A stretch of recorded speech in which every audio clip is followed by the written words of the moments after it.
जय सतगुरुदेव।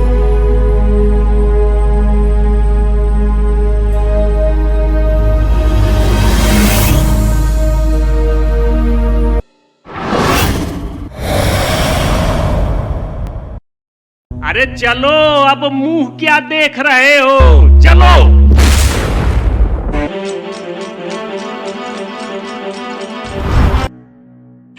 जाओ बुलाओ अपने मालिक को, जाओ। मालिक मालिक मालिक, आज अनर्थ हो गया मालिक, अनर्थ हो गया।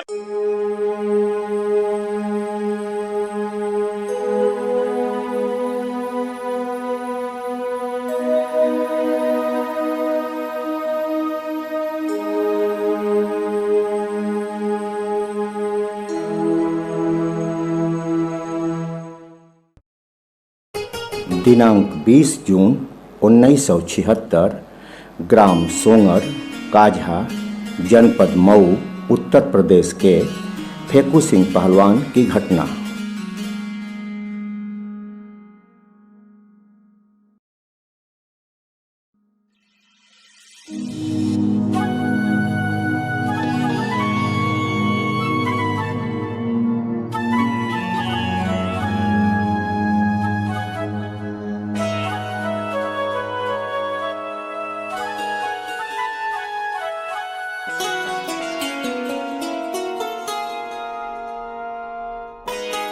परमहंस के बाबू आइए। आ रहे हैं। हाओ हाओ हाओ हाओ हाओ हाओ हाओ।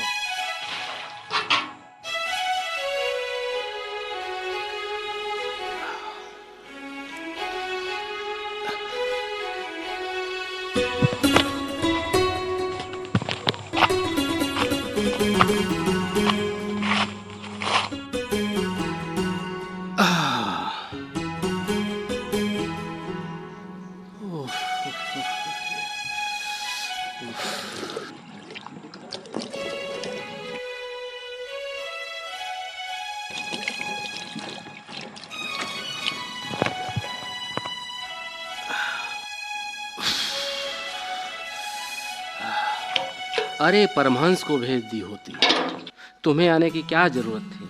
वो बच्चों के साथ खेल रहा था। यह उसके खेलने खाने की उम्र है, अभी से जिम्मेदारियों का बोझ क्यों देना। धूप बहुत तेज लग रही थी तो सोची आपको भूख प्यास लगा होगा तो मैं ही लेके चली आई।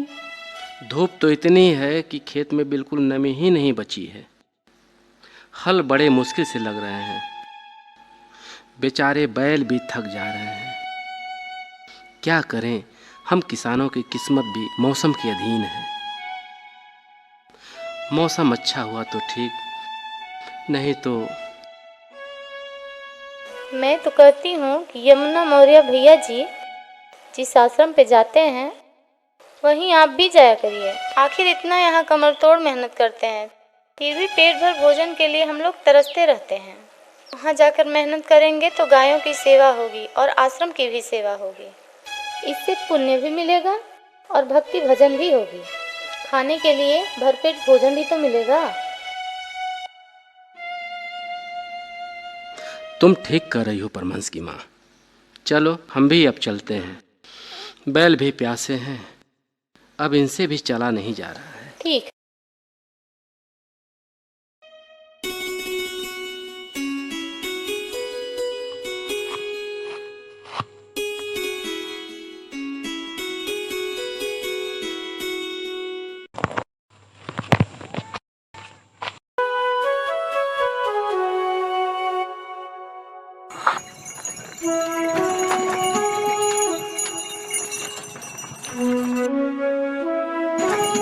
जा जा जा।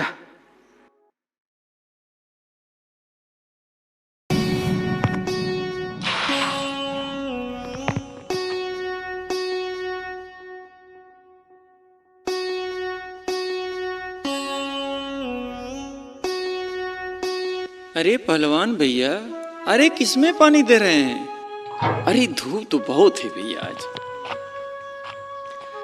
धान की बेहन के लिए चला रहे हैं, बारिश हो गई तो रुपाई करा देंगे।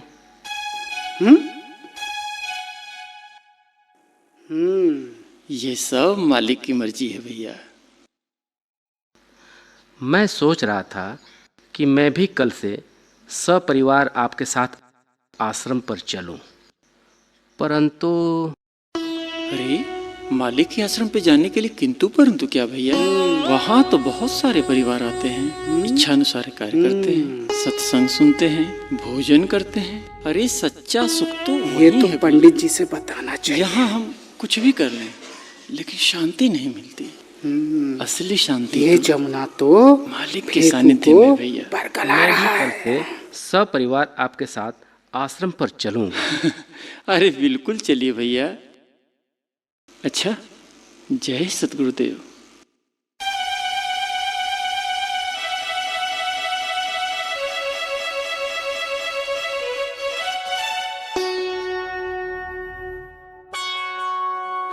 पंडित जी, पंडित जी, पंडित जी। वो तो ठाकुर साहब के घर गए हैं। क्या बात है, बड़े घबराए हुए से लग रहे हैं। कुशल मंगल तो है ना? कुछ नहीं, कुछ नहीं।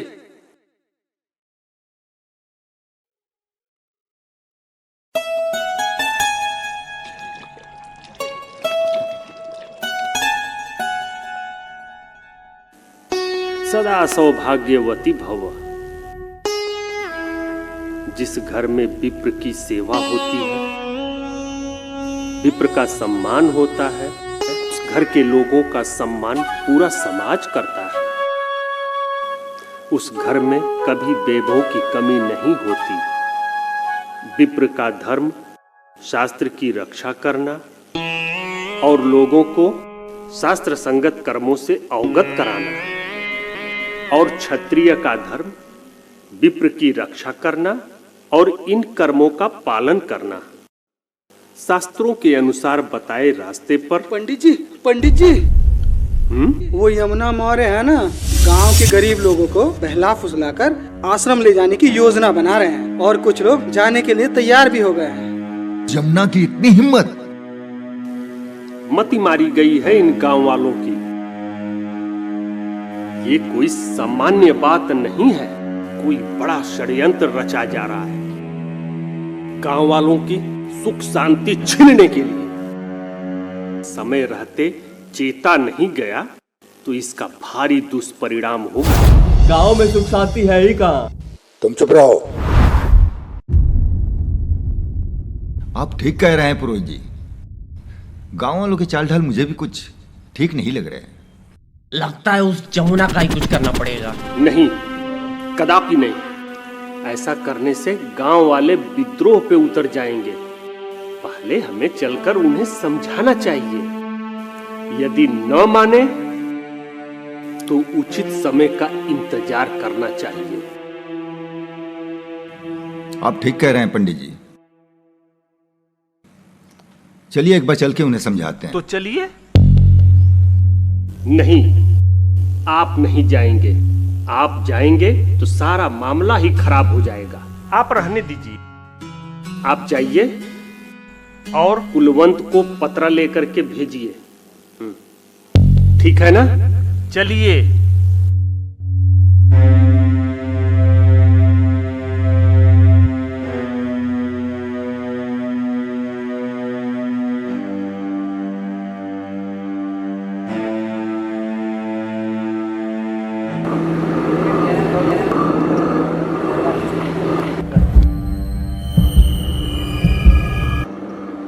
फेकू पहलवान, जय। ये हम क्या सुन रहे हैं फेकू सिंह?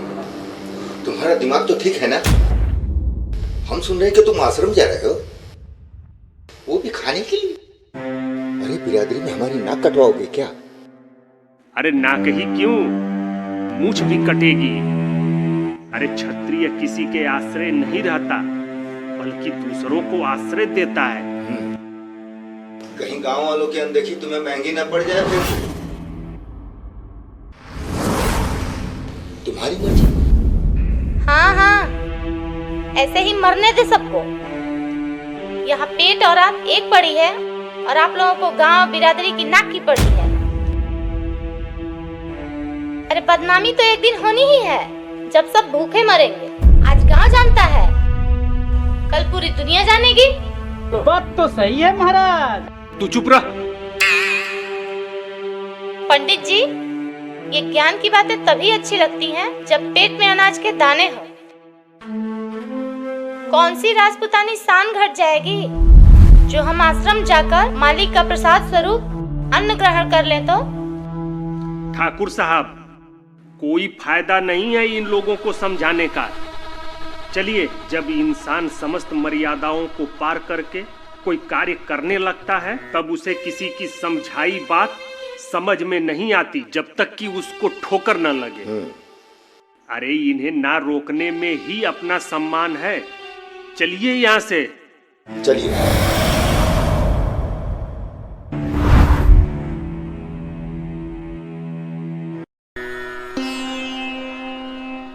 दीन दयाल बिरद संभारी, हरहु नाथ मम संकट।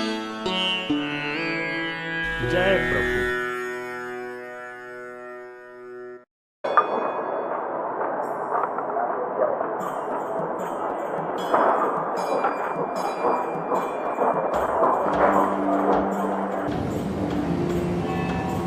कहीं वो आपका बगावत तो नहीं कर रहे हैं?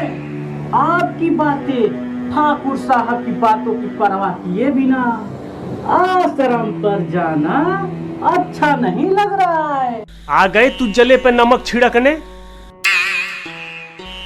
ये पंडित गर्गाचारी सब कुछ सह सकता है, परंतु अपनी अवहेलना कतई नहीं सह सकता। शास्त्रों के सूत्रों में ऐसा उलझाऊंगा कि पूरा जीवन भर बाहर निकलने के लिए फड़फड़ाता रहेगा।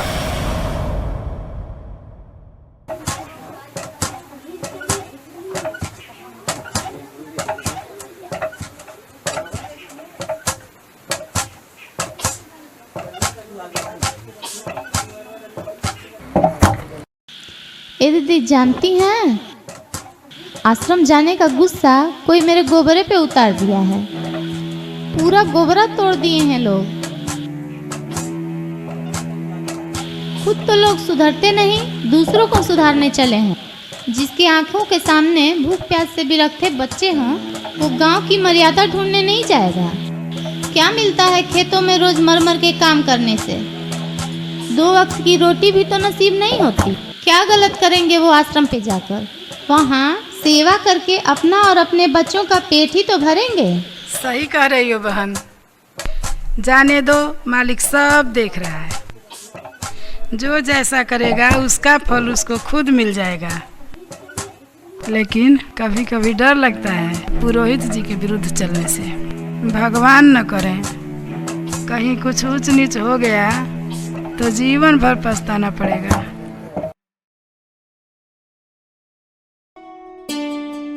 सुना है कल ठाकुर साहब और पंडित जी फेकू भैया के घर गए थे और आश्रम जाने के नाम पर बहुत भड़क रहे थे। हाँ, हमने भी सुना है। वो लोग उनसे काफी नाराज थे। चलिए चल के देखते हैं। चलिए।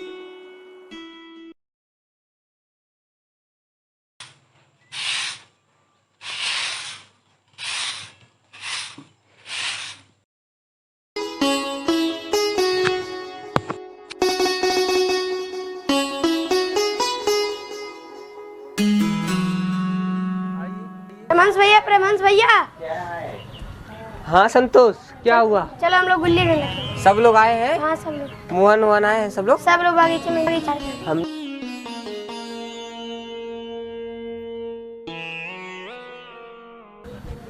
चलो।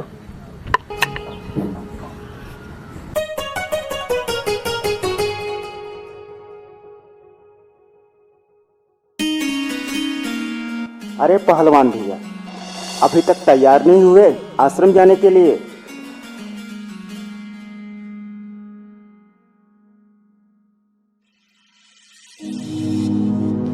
मैं बहुत धर्म संकट में हूँ। क्या धर्म संकट है पहलवान भैया? मैंने सुना है कल पंडित जी और ठाकुर साहब आए थे और आपको आश्रम जाने के लिए मना कर रहे थे।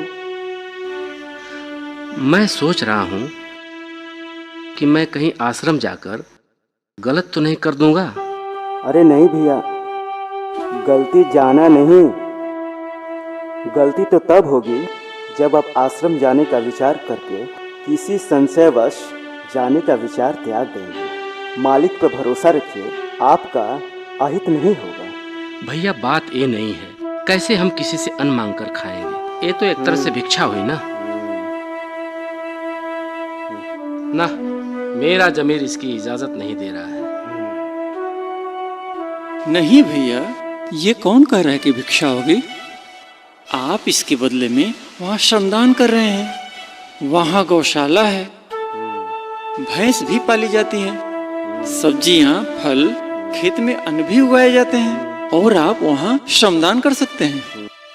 आपके श्रमदान से वहाँ आने वाले अन्य लोगों को भी भोजन प्राप्त होगा, और आपके मेहनत से गौ माताओं को भी अन्न प्राप्त होगा, और इससे अच्छी देखभाल भी हो सकेगी।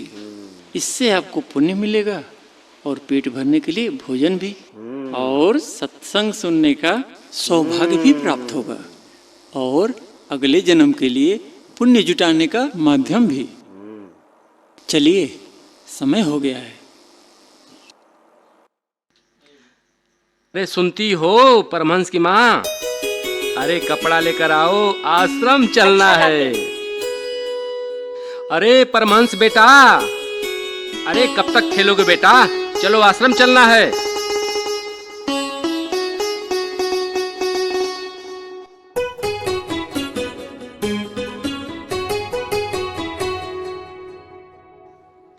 अच्छा जमुना। और इस प्रकार जरूरतें सामाजिक बंदिशों पर भारी पड़ गईं और फेकू पहलवान गांव वालों के विरोध के बावजूद मालिक के भरोसे आश्रम के लिए निकल पड़े। लिए भी कोई व्यवस्था जरूर कर रखी होगी।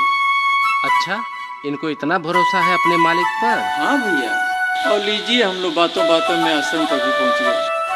पहले चलते हैं, मालिक का दर्शन करते हैं।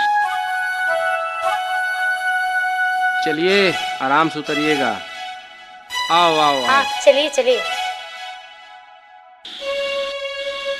ये तो बहुत बड़ा आश्रम है। सुंदर आश्रम है।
अरे परमहंस नहीं दिखाई दे रहा है।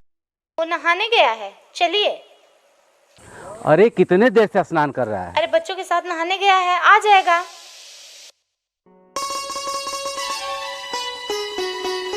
बरखू, आप बताइए कि रात को सोहन का मेड़ काट के अपने खेत में पानी क्यों गिराया?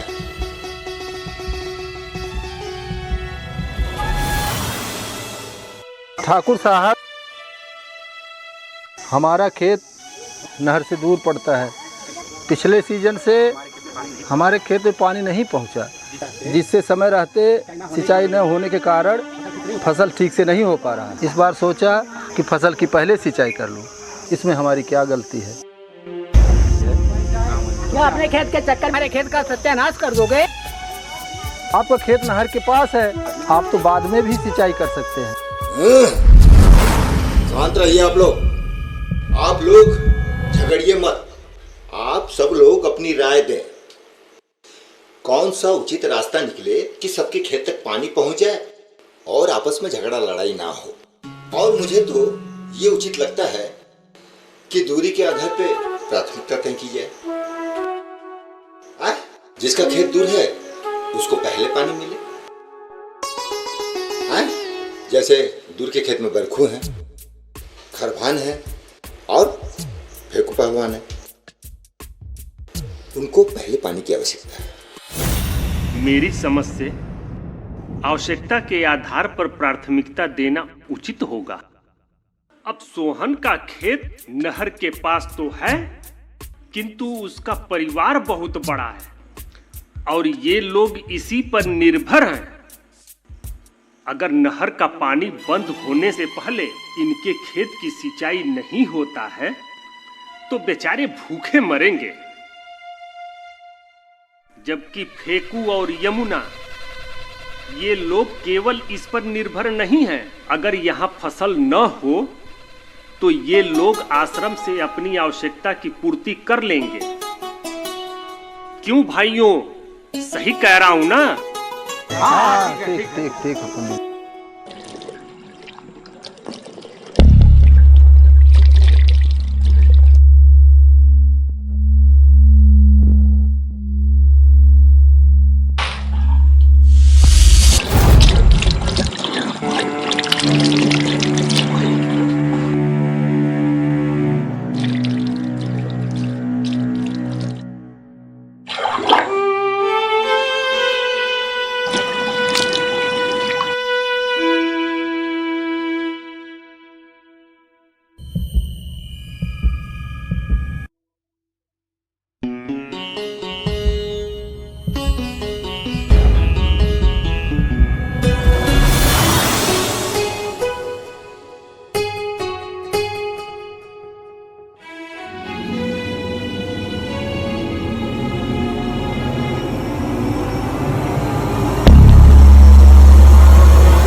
परमहंस, चलिए परमहंस। अरे ये क्या हो गया? अरे मेरा बेटा, अरे कैसे हुआ मालिक? कैसे डूब गया? अरे परमहंस तुम क्या कर दिए?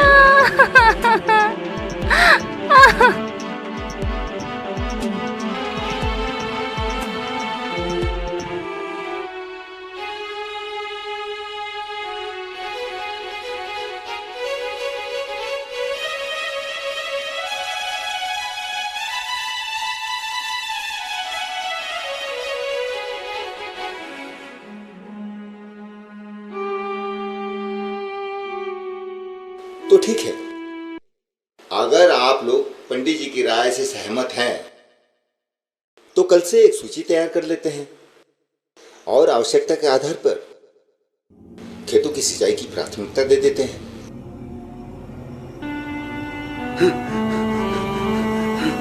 ठीक, क्या हुआ? इतने घबराए क्यों हो?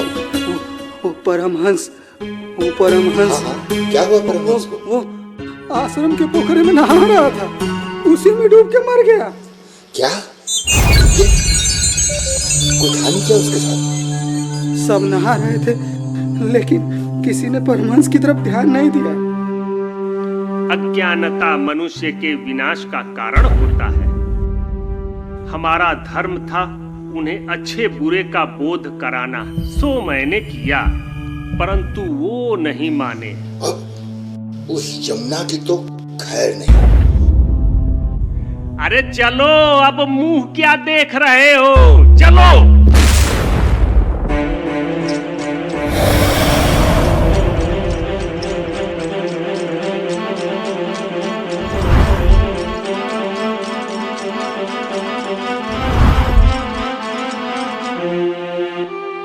अरे बेटा, अरे बेटा क्या हो गया?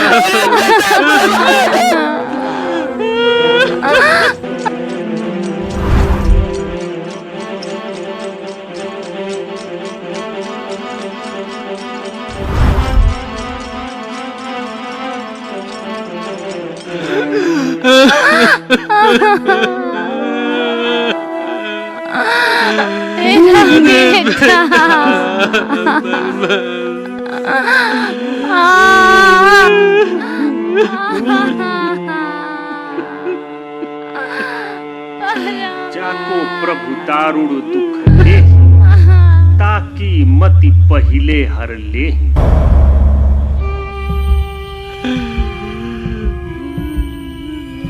करा दिया ना सत्यानाश इसका तुमने, अब मिल गया ना चैन तुझको। तू तो बड़ी बड़ी डींगे हाँक रहा था अपने मालिक के बारे में, अब शांत क्यों बैठे हो? बुलाओ अपने मालिक को और बोल इतनी शक्ति है तो इसके प्राण लौटा दें। कान खोलकर सुन जमुना, अगर इस बच्चे की लाश गांव गई तो शमशान में एक नहीं क्या हो गया? कई चिताएं सजेंगी। बेटा समझ रहे हो ना मैं क्या कह रहा हूँ? अरे बैठे क्या हो, जाओ बुलाओ अपने मालिक को, जाओ।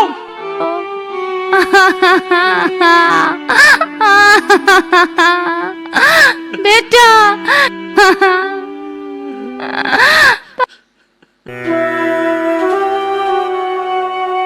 मालिक मालिक मालिक, आज अनर्थ हो गया मालिक, अनर्थ हो गया। आज लगता है आश्रम कलंकित हो जाएगा मालिक। लोगों के अंदर आश्रम के प्रति जो श्रद्धा और विश्वास है मालिक, वो आज टूट जाएगी मालिक, वो आज टूट जाएगी। क्या हुआ जमुना? मालिक, आपको बताते हुए मेरी जुबान लड़खड़ा रही है मालिक। मैं कैसे बताऊं मालिक? आज मेरे साथ मेरे ही गांव के एक परिवार के लोग आश्रम आए थे और उनका बेटा आश्रम के तालाब में डूब के मर गया मालिक। मेरे ही कहने पर गांव के लोगों के विरोध के बावजूद भी वो लोग यहाँ आए थे। ये खबर गांव वालों को भी लग गई है मालिक और वो लोग यहाँ आ गए हैं। गांव के लोगों में मेरे प्रति बहुत गुस्सा है मालिक। वो लोग मेरे बच्चे और मेरे परिवार को जिंदा नहीं छोड़ेंगे मालिक। मालिक मुझे बचा लीजिए मालिक, आप मेरे बच्चे और मेरे परिवार को बचा लीजिए मालिक, बचा लीजिए मालिक, बचा लीजिए। उठिए,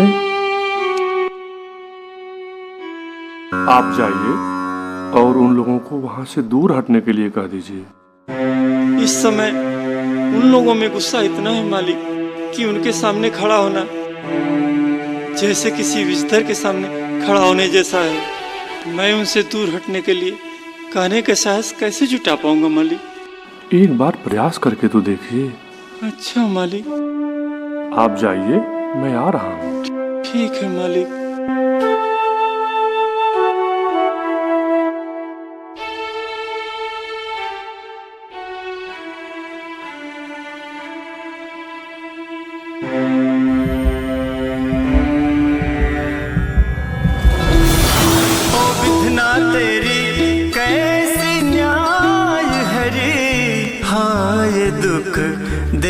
हमारी बखरी, हाँ ये दुख दे दी हमारी बखरी।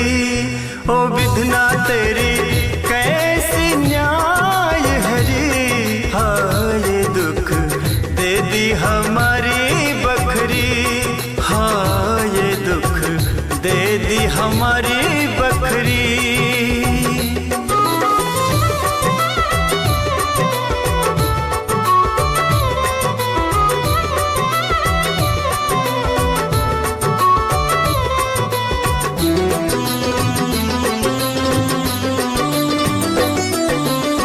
हम निर्धन के टूटी रे मड़ैया, हम निर्धन के, हम निर्धन के टूटी रे मड़ैया। घर निके आस रहे भैया, आज ये भी अब हाथ न आए, ऐसी हाल करी। ये दुख दे दी हमारी बखरी,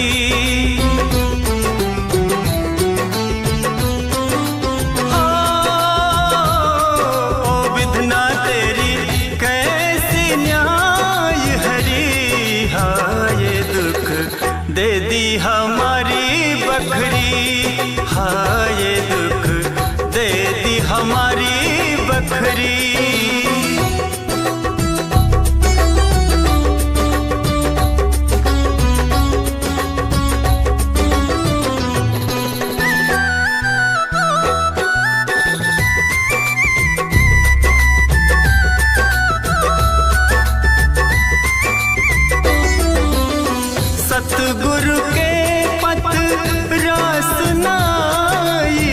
सतगुरु के हो सतगुरु के पत्रास सुनाई गाँव नगर से की बरियाई एक पल पेट की आग बुझी तो सबकी आँख गड़ी है ये दुख दे दी हमारी बकरी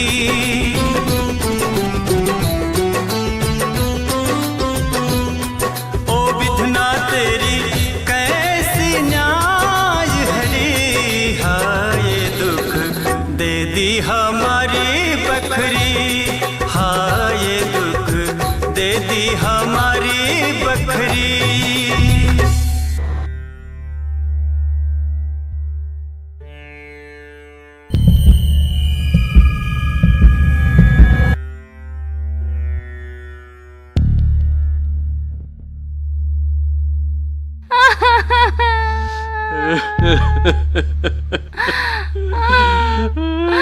उठो क्यों? उठो ना। अरे कहाँ गए तुम्हारे मालिक? आज हम भी देखना चाहते हैं तुम्हारे मालिक के चमत्कार को। क्यों भाइयों? अरे बुलाओ ना मालिक को। मालिक ने कहा है आप लोग इन्हें अकेले में छोड़ दीजिए और दूर खड़े हो जाइए। लीजिए अब सुन लीजिए। अरे सुन लिया गाँव वालों? ऐसा लग रहा है जैसे कोई तिलिस्म करने वाले हो।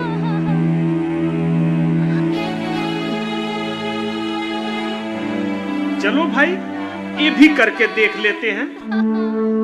हट जाइए यहाँ से थोड़ा, इनका तिलिस्म भी देखा जा, ये भी देखते हैं।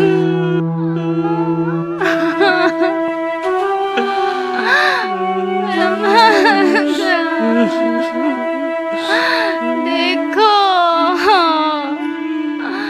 परवन मेरा बेटा मेरा बच्चा।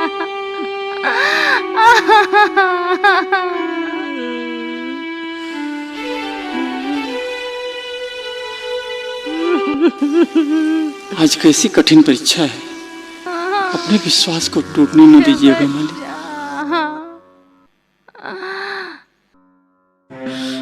अरे क्या हुआ, इतना विलंब क्यों हो रहा है? मालिक क्यों नहीं आए तुम्हारे?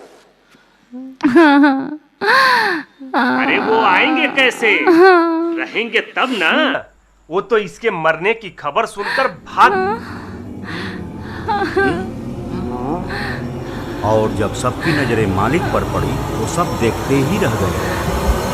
दाता दयाल जी को देखकर ऐसा लग रहा था मानो प्रलयंकारी मेघों से घिरी अविचलित विराट पर्वत शिखर खंड, जिसके चारों तरफ प्रकाश रूपी तेज आभा, शांतचित और अलौकिक मुखमंडल जैसे हमें आश्वस्त कर रहे हों कि जब तुम मेरी शरण में हो तो तुम्हें चिंता किस बात की।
उठो बेटा उठो, देखो तुम्हारे माता पिता कैसे रो रहे हैं। उठो।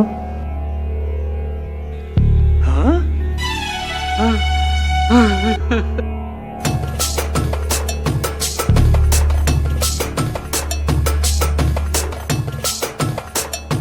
कोई बूझे नहीं राज ये तोरी,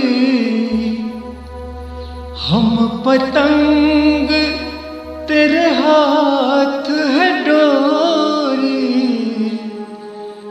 टूट गए तो गिर के आऊं तेरे चरणन में, प्राण धन दे दियो रे तन में। ओ मालिक तेरा नाम लिया मन ने, प्राण धन दे दियो रे तन में। पाया है सब कुछ आज ये जीवन में, प्राण धन दे दियो रे तन में। मालिक, हमसे बहुत बड़ी गलती हुई मालिक, आपका निंदा किया मालिक। आप तो साक्षात कालेश पुरुष हैं मालिक। हमने आज अहंकार बस आपकी दिव्यता, आपकी भव्यता का उपहास किया। हम क्षमा प्रार्थी है आपके, क्षमा प्रार्थी। इसमें आपका कोई दोष नहीं है, ये मानव स्वभाव है। मानव से ऐसी भूल हो जाती है। आप जहां रहें स्वस्थ रहें। जय सद्गुरुदेव। जय सद्गुरुदेव। सद्गुरुदेव। तीन लोक नौ खंड में गुरु से बड़ा न कोई, करता करे न कर सके, गुरु करे सो होए। जय सतगुरुदेव।